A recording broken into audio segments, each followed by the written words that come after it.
Hey everyone, welcome to this, I guess new series. Welcome to Skybound Prediction / Review.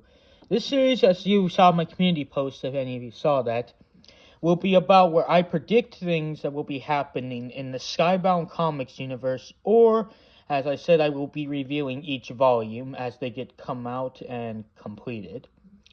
Now, before I start, I should probably explain a little bit about what Skybound Transformers is. But I will be going into depth into my volume reviews. And yes, I will be talking a little bit about some of the other stuff that happens, like the G.I. Joe and Void Rival stuff. Only for the Transformers related stuff, though. Don't expect the Void Rivals or G.I. Joe thing. Anyways, let me start with a little bit summary of what this thing is. Transformers Skybound, or Energon universe, is a universe created by Skybound, the creators of The Walking Dead and Invincible, as most people know. It's a shared universe between it, Void Rivals, and G.I. Joe of a bunch of Hasbro products to try to build a shared universe, which follows a lot of the originals for G.I. Joe and Transformers, but mainly Transformers with the Ark and Nemesis for ships crashing on Earth and all that. And then the Autobots and Decepticons awake on Earth after some time, and then they begin their war again, and they fight over the energy on Earth. Anyways, that's the summary of Skybound, pretty much. Now, there is one last thing before I will say before we get into the predictions. I would like to thank @MixSmashers X4s for this, because he was the reason why I actually wanted to do this. He commented, so go and give this guy a like. He's pretty cool. Anyways, on to the next topic.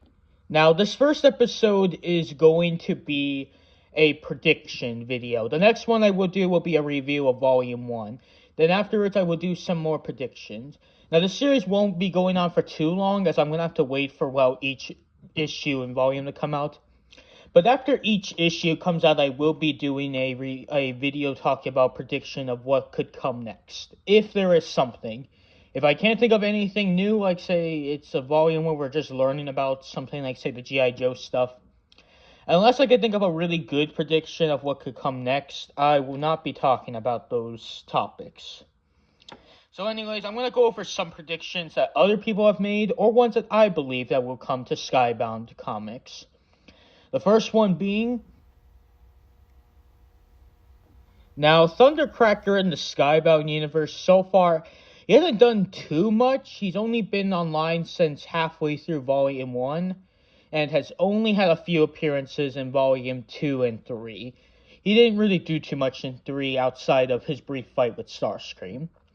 Now, there's been a lot of debate whether or not what his allegiances are, because as we've seen, he has allegiances that are very different than most of the other Decepticons. He is more honorable and less of a straight-up bad guy, kind of remorsing over what they are doing to the humans, which is pretty unique to see in a Decepticon in this universe. Although Astro Train also has that similar events, but we'll get to that guy eventually. But as we've seen, he betrayed the Decepticons from what it seems like after he found out about what happened to Skywarp, his brother. Now, there's been a lot of debate whether or not Skywarp will become an Autobot, or since Megatron has returned, will return to the Decepticons. Now, there are only three ways that I think this story could go.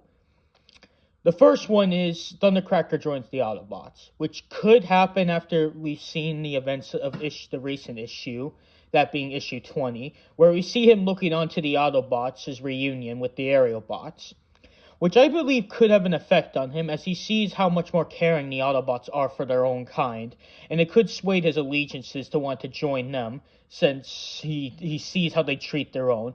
Plus, he now knows that they were not the reason Skywarp ended up in the way he did. It was, in fact, the other Decepticons. The second option is he rejoins the Decepticons, since now that Megatron is back, and Megatron seems to have a code of honor with Decepticons, kind of wanting to fix them up, as we've seen. He's trying to fix up his forces to prepare for the battle.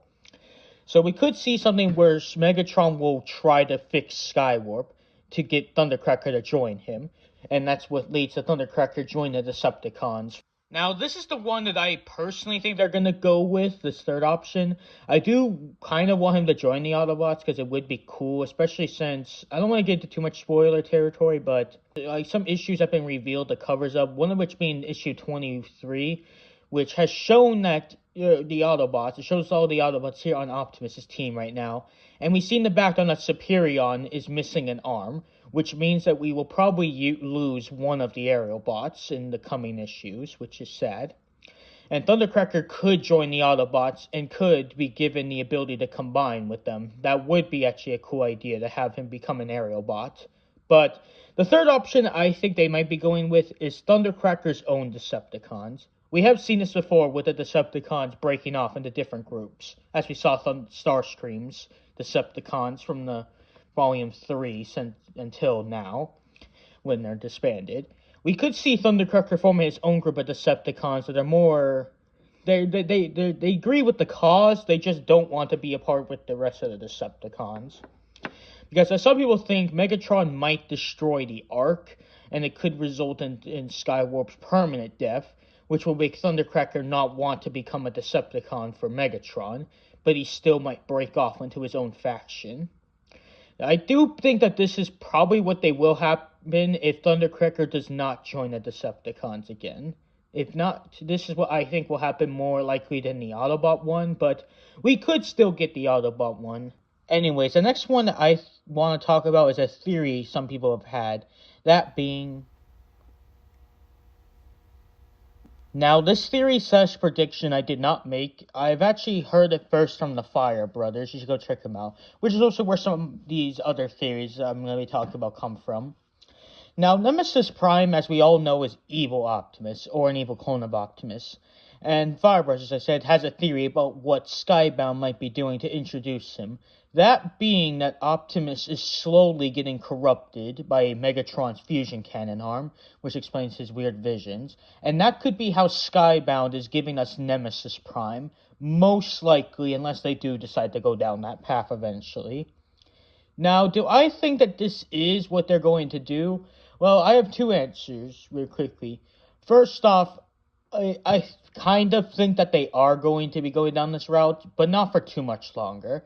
I think that we're at the end of this part of the chapter, the story, the evil Optimus thing that's been going on right now, at least until we get some flashbacks with past Optimus, which I do want to have a prediction about, but I'll save that for another episode. Now, the reason also why I think that they're not going to go down this path is because of, well, issue 23's cover and some of the other ones that have been revealed. That being that Optimus does not have Megatron's fusion cannon arm anymore, which, as some of us have probably predicted, Megatron takes it back after the fight that's going to happen. And I think that this is going to stop the visions that Optimus has been having where he has anger. So, this is how I think it's going to end. Optimus, as we know in the end of the last issue, is going into a dream kind of state to see these visions. He's going to interact with his alternate self, possibly, and this could be how we get Nemesis. He sees an alteration of it. He fights it, but then is pulled out of the dream because of the battle that's going on. And him and Megatron have to finally get their face-off in rematch. Megatron wins the fight, takes his cannon back, and the evil Optimus that was once inside of him, that has left his body, will then go back to Megatron's body. And I believe that this evil Optimus that's been shown will begin to corrupt Megatron, and Megatron will begin to have visions of Optimus and have some traits of Optimus later on. Or this will be how Megatron gets another advantage over the Autobots, using this to look through his memories, possibly. Possibly this could be what happens. I'm not going to say this is, but I think that this could be a cool idea. If they have it that when Megatron gets the arm back, he starts to see visions of Optimus, and starts to see some of his memories of the time he had his fusion cannon. Anyways, that's this prediction. And now the next one that I will be talking about is... Okay, so this is the final prediction of the video, because I don't want to give too many. I do have some ones I want to save for other episodes. But this final one I'm talking about is going to be about Omega Supreme, and what I predict Omega Supreme is going to do for the story. Now, I do think that Omega Supreme is going to be coming to Earth, possibly, or he might already be on Earth as of now.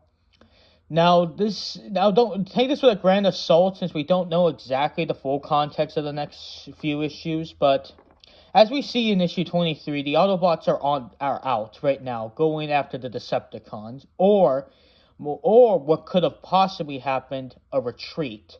The Autobots have been shown to retreat often in this series, and there have been a few times where they didn't, but that was because of luck, where they were able to finally get an advantage. I believe that this issue will end with the Autobots not getting such an advantage in the end, and they will lose the Ark. Either A, the Ark gets destroyed finally, or B, the Decepticons take over the Ark. And what will happen is that the Autobots will be forced to flee the ship and then have to go on their own, which I will get into that. If this does come true, I will make a part 2 to this on what could happen from there.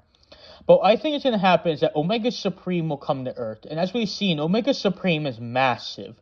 We all know that. He is gigantic. And we know what his G1 vehicle form was, that space station. Now, take this with a grain of salt. But like I said, there's the other prediction. But now, take this with a grain of salt. What if Omega Supreme becomes the Autobots' new base after the Ark is destroyed, and he becomes the foundation for what will become Autobot City in the future? Now, I think that this could be a really cool idea if this comes true. As for the legitimacy of this actually happen, if they do go the G1 route, even though Omega Supreme did turn into a whole kind of space station, it wasn't quite that big. But even then, the Autobots don't really need him to be that big of a place to have a base. As we've seen, they were able to all fit inside of him in his ship mode. So that could be a cool dynamic to have it that Omega Supreme is their base, like a living base, and thus is preventing the Decepticons from ever being able to attack again. Now, this could not also be the only thing Omega Supreme does in this story. There are a ton of other things, like one, he could be a savior to the Autobots or the Decepticons, whatever they decide to go with. Because as you've seen the recent issue where they mentioned Omega Supreme and how they wish he would return to help the Decepticons. We could get something like that where we could see like a past with the Decepticons and Omega Supreme. Of course, the G1 route is having it that he was friends with the Constructicons.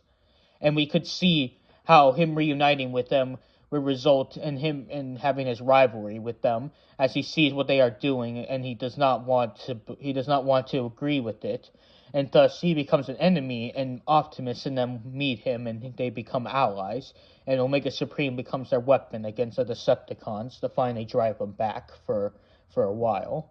But anyways, that's going to be it for this video. And like I said, the next one will be a review of Volume 1, which I will do as probably the next video. Actually, no, you're going to have to wait a couple more videos for that. I do want to space this out so that I don't have to wait so long and I don't have to starve for Skybound content, even though there is a lot to go through. After all, I did wait till almost the end of the second year mark of the Skybound volumes coming out to do this video. But anyways, I will see you next time when we do Volume 1 review.